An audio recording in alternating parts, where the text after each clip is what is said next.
can the price stability mandates be delivered? And may I add a sub-question? Is the pursuit of that creating more problems for global markets? Why don't you start off then, Lily? So I think it's going to be very difficult for the central banks across the world to hit their inflation targets. You're seeing headline inflation at near zero levels across the board. Core maybe is a bit higher, but when does that oil price work out of the calculation? That's when you'll start to see that pressure build up. But in terms of market volatility, you're seeing the last few weeks of January, the Bank of Japan quickly acting, helping markets a bit, the ECB also acting a bit, but in the longer term, have those markets held on to those gains? Not really. So I think those central bank actions, while supportive of the economies, aren't necessarily keeping markets flat throughout. Yeah, and just to add in there before you jump in, Helena, the last two rallies we've seen on the market the last week, one was on the back of the negative rates we saw from the BOJ. And the second was when we had the poor data yesterday from the non-manufacturing services PMI out of the States. Like, oh, goody, rate hikes off the table, let's rally the market, let's sell the dollar. It's too simplistic. I mean, what we've seen that's what I've built a career on, Helena. Yes. No, I mean, the market's theory, not your view of things. Yeah, nice to get out of jail there.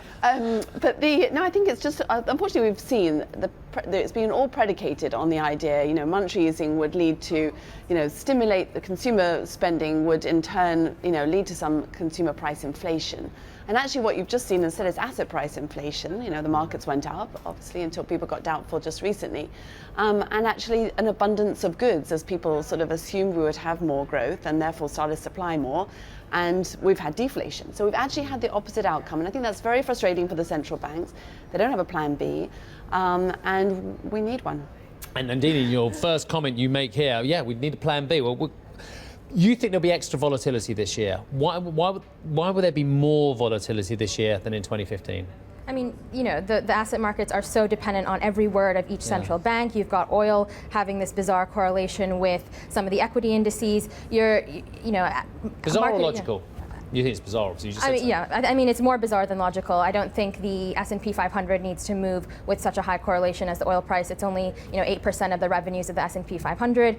There's got to be a disconnect. Lower oil price is a benefit for most global consumers, and that's a lot of the U.S. economy. Just on that point, I probably agree with you, but just let me challenge it anyway. Is it about the credit markets? Is it about the stresses that turn up in the credit, high-yield energy side of things, which then people are worried about going to broader credit, which then they say is a canary in a coal mine for the broader equity market? That's been a big theme this year. The U.S. high-yield spreads have bumped up massively. A lot of that is due to the high-yield energy companies. But within that high-yield spread out across the whole index, there are some companies that you could find value now in how high those yields have come.